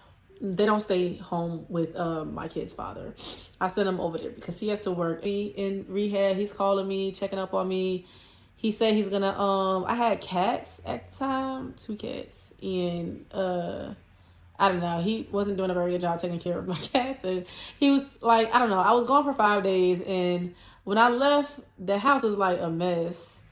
And I'm thinking like, okay, I'm in there for 5 days, he's there, and there's no kids there. The whole time he's there, a whole week by himself. And he didn't even clean the house or nothing like that. So when I came home, the kids were still in my mom's house. I came home to a nasty house. The house was dirty. So as I come home, so right before I left, I passed out and I had to go to the hospital. I don't know exactly, like my blood pressure had a hard time mellowing out after I got sober, and that lasted for like 6 months too. I just used to pass out out of nowhere for no reason. Like my blood pressure used to spike. So, but anyway, so when I came home, the night I came home, the house was so dirty, and I'm like, my mom said she was going to hold on to the kids until I got the house together. So I'm like, all right, give me 1 day. I'm gonna get the house right. Newly sober. He's not sober still, because, you know, he's just still drinking. And, but I'm sober, and I don't know, we did miss each other. So I come home, and, whatever. I'm heavily addicted to cigarettes though at this point, because in rehab, it's like the one thing we did, it was like coffee and cigarettes. And there's the one thing you look forward to is cigarettes was a big thing. I was already smoking cigarettes before then, but after getting sober in rehab, I was way more addicted to cigarettes. I smoked way more, you know. And before that, I did not smoke and drink. Like, I only smoked cigarettes when I drank, and then that's it. And like maybe a day after, and that's it. But now I was just smoking cigarettes and drinking coffee. So, and I would go hand in hand, coffee and cigarettes. But anyway, so I got home. We happy to see each other. He gave me a big old hug. I miss you, blah blah. And we have sex the day I come home, because we're happy and we're, you know, in a good mood. And I think it's nighttime. Yeah, it was nighttime, or maybe it was just, I don't know, because it was around my sober anniversary is coming up next month, so it got dark quick, so it could have been whatever, but it was dark. And so we had sex that day because the kids wasn't home, and then I mean we didn't do nothing, like I didn't have sex with him again for like a month, because I mean we got kids, we just can't do that often or whatever. But I got pregnant that night. First of all, you know what's so weird is like, I don't even like sex like that. And I know that's weird because I have 10 kids. What do you mean? But I don't. That's not something I've ever really enjoyed sober. And I don't even, like, if I tried to do that sober, I don't think I could, because I don't never really have. So being sober, I don't do that. I would consider I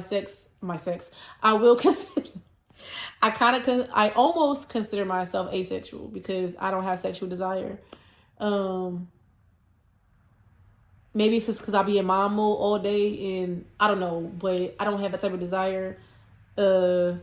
Like I don't know. I don't know, but or maybe it's something else psychological that why I can't. I mean, obviously I have kids, so there's, you know, when you're a single woman with kids, you can't really have a sex life anyway. Well, some people can. Some people can. I can't because I have too many kids. But even if I didn't have a bunch of kids, or if all my kids were grown, I still don't think I would have that desire to have sex with anybody. So, and I know that sounds so weird coming from a mother with 10 kids, you know what I mean? But I don't know. I did still continue to sleep with him that year, but it felt like a chore, like I'm doing doing him a favor. Like, that's kind of how I looked at it. I didn't look at it like any other way but a chore, an extra chore. So I got pregnant in baby number 10. This is our 5th child together. And so after I got sober, it felt like, and I know a lot of people can, like, it felt like I had rose-colored glasses on. And I took them off. I hated being around him. We have nothing in common. I don't like him. And I realized this trying to be around him sober. I do not like him. I have nothing in common with him. And yes, this is after 5 kids and 13 years. No, I'm sorry, 12 years. Because this is, no, at this time, this is a couple years ago. So after 5 kids and 10 years, I'm like, I have nothing in common with him. I don't even like him. Excuse me? I don't even like him. I'm like, I don't even like him. Oh my God. Like, what? I got sober and realized I don't even like him. Because remember, when I first met him, we met drinking, you know? And every time I got sober, I let him go, you know? So we got sober. I got sober this time, and I'm pregnant. So automatically, I'm like, well, now I'm pregnant, so of course I'm gonna stay sober being pregnant. So like the first 10 months of my sobriety, 9-10 months during my sobriety, I kept feeling like, damn, well, it kept feeling like it didn't count because I was pregnant. And I'm like, well, of course it's easy for me to stay. So it's always been easy for me to stay sober when I'm pregnant because I'm pregnant. So I feel like it don't count. I'm like, this easy, it don't count. Maybe it was a good thing because it was easier for me to stay sober, but I don't know. So I'm sober the whole time, pregnant, and he is just being a complete jackass the whole time. He's working at this new fancy job, whatever, at a law firm with his dad, because his dad is a lawyer, and he's just being so arrogant and so cocky. He's just like, yeah, blah, blah, blah. He will come home like, don't be mad because, don't be jealous because I got a new job and you just home with the kids. This is your life. You chose this. Like, it was very, like, just verbal abuse and just him intimidating me and whatever. So eventually, after him being such a butt, I did get my job back that because I wasn't working for a while. I had stopped working during the pandemic when we had the not homeschool, what was it? Like at home learning. Like the teachers would do like the Zooms when all the schools shut down. When all the schools shut down, I had to not quit my job. I was still with the agency, but I told them I couldn't accept no more cases because I was a direct support professional. It's like a home health aide. It's basically the same thing as a home health aide. It's just a different title because you work with disabled adults and elderly adults. But yeah, so what's it called? Hold on. Dang, this video going to end up being 2 hours long. I'm determined. I wonder if I should split this up or if I should just do the. I'm gonna make it one video. I'm almost done though. Okay, so I probably like maybe 10 minutes left and that's it. So dang, where was I? All right, so he's being just a butthead. Like I said, he's talking about, oh, this and that and that. And I'm like, okay, well, he's obviously an asshole. Like, honestly, I'm just like, and I'm just putting up with it. Like, I'm trying to be supportive of him. He just got, like I said, wait, was that time? Oh, wait, hold on. Yeah. So he's working at the law firm. He's being an asshole. He is making decent money. Then when I got my job back, because I'm like, it's been a couple years. Like, this is before I started doing content. I think I was doing a little bit of content, but I don't know. But like, I started working again. And he watched the kids like one day. And then after that, he was like, you have to figure it out. I'm not watching these kids while you go to work. And I'm like, but I watch kids while you go to work. He said, oh, well, I have a real job. All you do is, I'm not even going to say exactly what he said. It's very offensive. But he basically said, all I do is take care of people all day. Very ignorant. I knew at that time, like, the countdown has begun of me exiting him out of our lives again. The countdown has begun. I was just waiting for the right moment. He was just being such a butt. Oh my God. I did end up kicking him out. I'm trying to think what happened. Oh yeah, okay. So it's like June at this point. I had to go send the kids to my mom's house so she could babysit. Because he didn't want to do it. And I wasn't even asking him to watch my kids, just his kids. I know I said earlier that, I don't really trust him like that, but at the time I didn't have a choice. I didn't want to put all 10 kids on my mom so I could work. But, and I was only working on the weekend, so I had my mom babysitting some of the kids. I think my sister was babysitting one, and I don't know. You can see how it's hard for me to work. It's hard for me to work outside the house. That's why I do what I do now. So I do, I make a charm bag. I'm very much into, not as much as I used to be, but into like spirituality and like asking the universe for things or stuff like that. So I made me a little charm bag. The charm bag wasn't really for him, but I just felt like I needed to do something to put great things in my life and remove bad things out of my life. So it just had some herbs in it. I hung it up on my door. I anointed it, and I said, I just want to remove anything negative that's trying to attach to me. That very same night,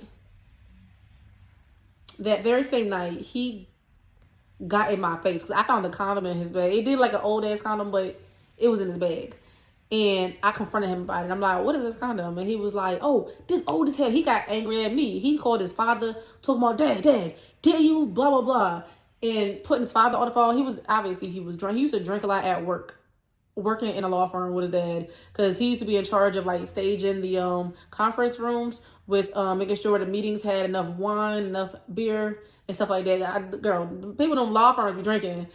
They was getting, but he was in charge of alcohol and making sure they had alcohol for the meetings, which is not really a good idea for an alcoholic. So he used to steal wine bottles. He used to take the beer and all the alcohol. They had a closet full of alcohol at the law firm. And he used to just be drinking that alcohol there. And I'm like, I kept telling him too, I'm like, stop drinking that stuff because you drinking too much of it and they're going to notice like big amounts missing. Anyway, girl, he was so cocky with that job though. Don't be mad at me just because I got a good job and you want to be a stay-at-home mother. But then when I go back to work, he told me he can't watch the kids and making it hard for me to work. Okay, fine. I did end up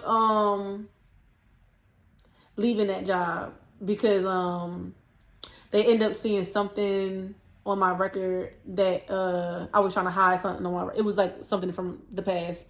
I was trying to hide it from them for the longest time. I was at the job for 8 years too. I was at the job for 8 years. No, longer than that.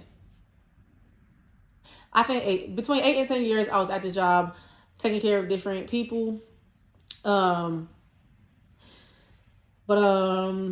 me see. So after I made my charm bag, I hang it up on the door. That same night, we get into an altercation. He rips my necklace off my neck and he getting in my face and then he pushed me twice. He did this in front of the kids. I said, absolutely the fuck not. I said, absolutely not. I was just, y'all, I was so tired of it. I was so tired of it. I was so tired of it. I said, we're not doing this. I called the police. I told the police I want him gone. The police said, do he live here? I said, yes, but his name not on the lease. They said, we cannot ask him to leave. He lives here. You got to go to court to get him out your house. I said, are you kidding me? I knew that because we've been through this before, but I just thought, I don't know, man. I don't know. And they was like, you would have to get a restraining order. I'm like, I know from experience, you need a reason to get a restraining order, and you have to be in fear of your life to get a restraining order. So I've already been denied a restraining order once. So I'm just like, all right, like I'm gonna just give him some time to move out. So, but that night I took the kids to my mom's house and we slept at my mom's house for the night. He had the house for the night. I came back the next day or a couple days later, and every night that night, we didn't talk at all. We didn't talk. When he would get off, I would time and anticipate what time he got off of work because it was just like stepping on eggshells. I was scared. I didn't want to be around him. Like as soon as I knew he was about to come home, I would go upstairs and lock myself in my kids' room. I would even tell them not to go out there neither, and we would just stay in the room and lock ourselves in the room for the night. And I would stay there until the next morning when he left out. He would try to be funny, and he was like drinking heavily at this time, so he was like, I could not be around him. And he was like trying to be funny, talking about texting me, oh, you better run, here come the boogeyman, and I'm home, go run and hide now. Like trying to be funny because he knew I would be hiding upstairs in a room and didn't want to be around him. But I could not do anything about this. The police told me I couldn't. The police told me he lived there and I couldn't. They could not ask him to leave. They could not force him to leave because they don't get in between matters like that unless he was currently abusing me. And even though he did push me, and I did say he pushed me and stuff like that, he ripped my necklace off, so they knew that. He go and telling the cops, oh, I'm the only one who worked and this. And I'm like, sitting here like, okay, you working and you're not paying no bills in this house. You don't barely buy your kids nothing. If I need something for the kids, I come up with it myself. Like, make no sense. Like, I take care of the bills. Girl, he wasn't even paying no bills in his house. Only I was. Like, I'm looking back like, girl, I would have slapped the shit out of myself, man. Jesus. But, yeah, so, man, this is so long. All right, let me finish this up. So, so every time I asked him when he was gonna move, he said he would tell me that he's looking for a place. But it was just attitude after attitude. I think this is day 6 now of me having to go upstairs and hide. He had a machete. His machete was like this big, and what happened? Like he was just kind of belligerent some nights. And would be like accusing me of like having people outside for him. And I'm like, what are you talking about? Because I mean, we live on a busy street, so people stop in front of our house all the time to look for directions. Oh my God, I remember this one time in this house. I forgot about this. He got mad at me because he was drunk and wanted me to call him an Uber. And then when I'm like, okay, where you at? And he was like, just call the Uber. He was so drunk that he would not give me the address. So because I was like trying to take care of the kids, I hung up on him. This is after 10 minutes of me trying to get the address for him.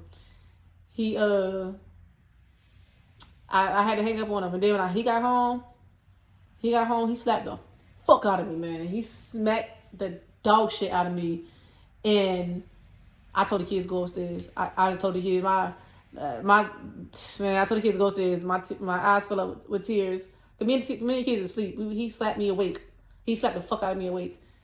I made the kids go upstairs, and that night he like kind of held me, like made me stand there. I'm sitting here crying. He made me stand there and listen to him. He had a big ass machete in his hand, and I'm standing there, and he won't let me leave. He just made me like lecture me, but like angry, and he was belligerent. And he took his machete and he started chopping my porch. I had like a metal bar, a railing, and he was just chopping the railing, and it was like sparking. That shit, it was like a Uber driver or something like that, or not an Uber driver. It was like a DoorDash driver, and he like, who the F is this? Who the F is this? and just starts chopping it, like talking about I called somebody over there to come fight him or something like that. Or I don't know what he was thinking, but he was like belligerent. And then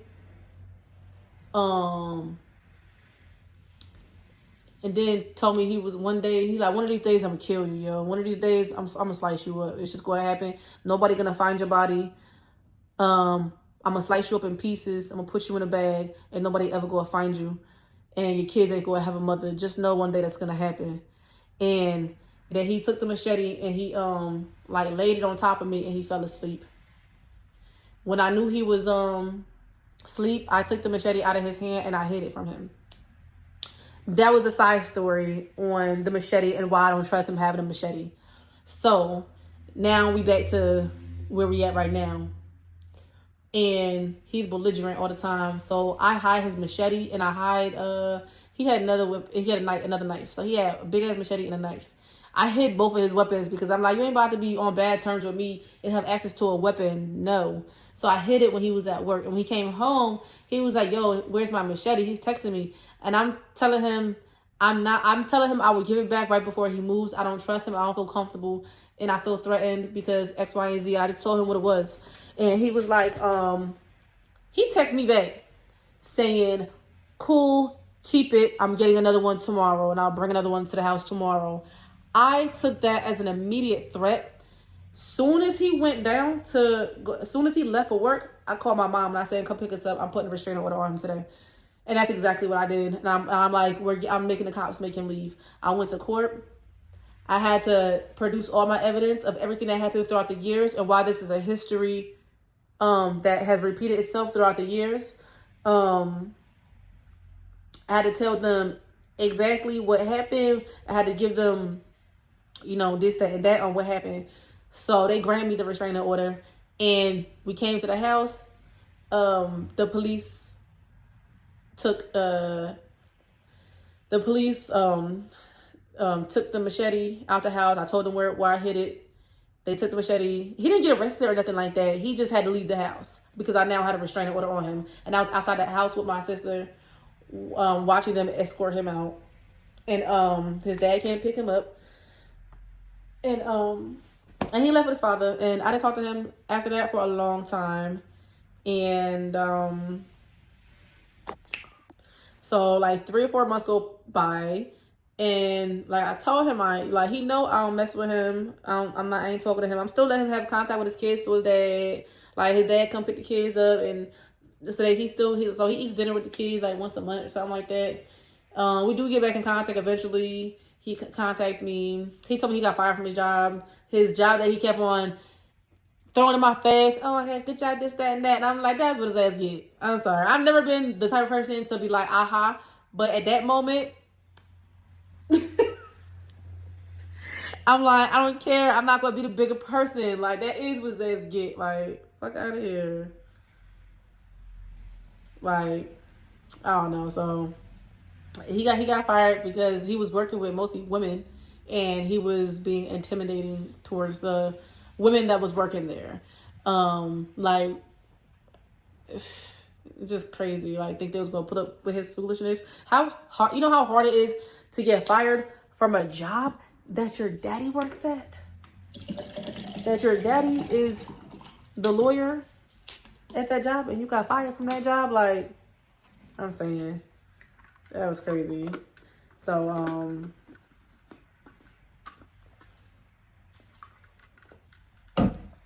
my mouth is dry.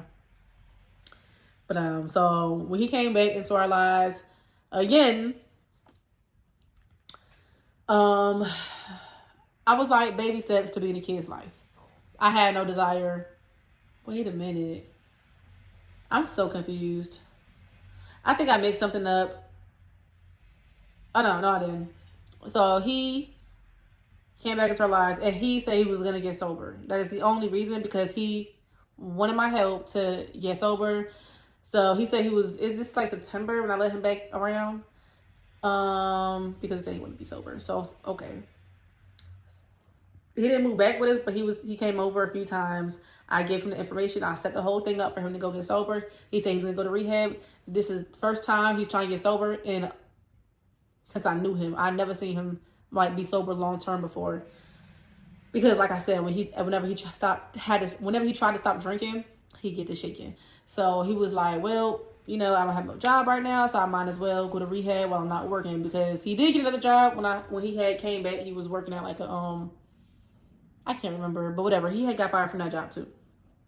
And oh no, the garbage truck. This when he was working for the garbage company. He was making good money at the garbage company too. But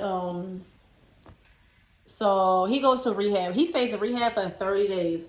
And then when he gets out of rehab, I do let him come stay with us for a little while. He's not living with us, but he came to stay with us for like a couple days, and then went to his dad's house for a little while. And then he got a new job, a better job. He was working at his old job that he worked at from when he had got like a promotion, and he was sober, and he was not abusive. He was still kind of a jerk.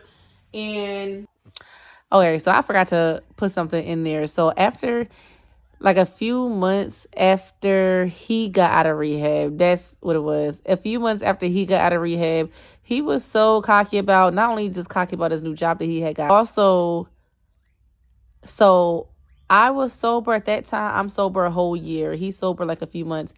And he keeps mocking me, talking about, oh, ain't you due for a relapse anyway? Yeah, because all I was trying to do was give him advice on sobriety. Like, it's not easy. And he's all like, oh, well, it's easy for me. And yeah, this is the first time I ever try to be sober, and I'm sober, and I'm gonna stay sober. And I'll be sure to tell the kids, 'cause I know you ain't gonna stay sober. You due for a relapse. And when you start drinking again, I'll be sure to tell the kids you this, that, and that. Like, it was like that. And I'm like, why would you say something like that? And he used to say stuff like towards the end of him living with us. He used to say stuff like that all the time, mocking me, mocking my sobriety, telling me, oh, you drinking again? You drinking again?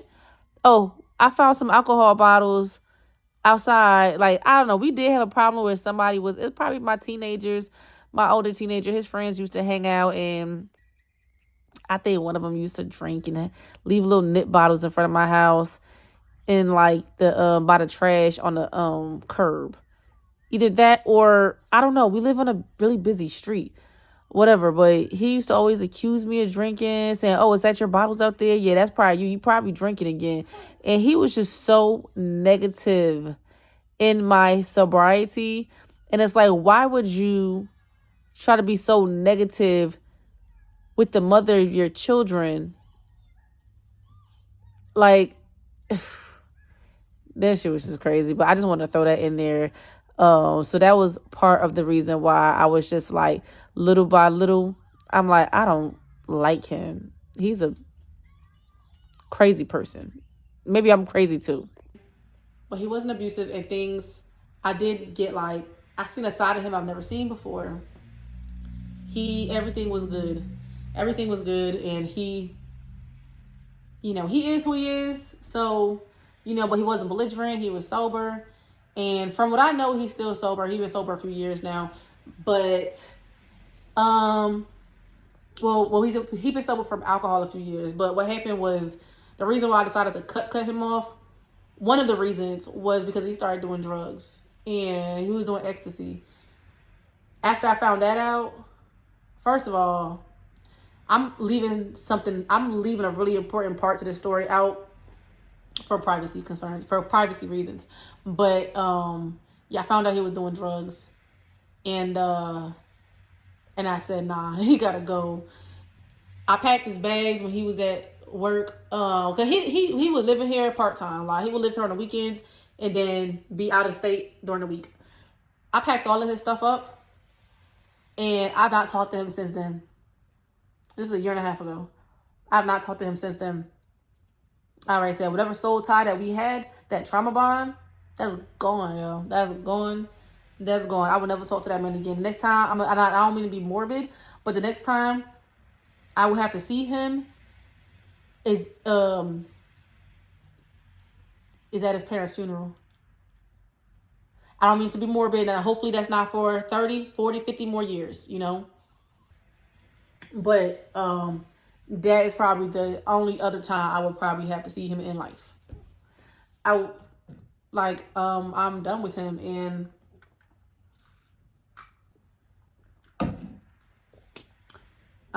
he's been trying to reach out to his dad a few times. He wrote me a letter. And he reached out a few times. He wanted to buy Christmas gifts for the kids. I personally have not talked to him at all. And that's it. That is it.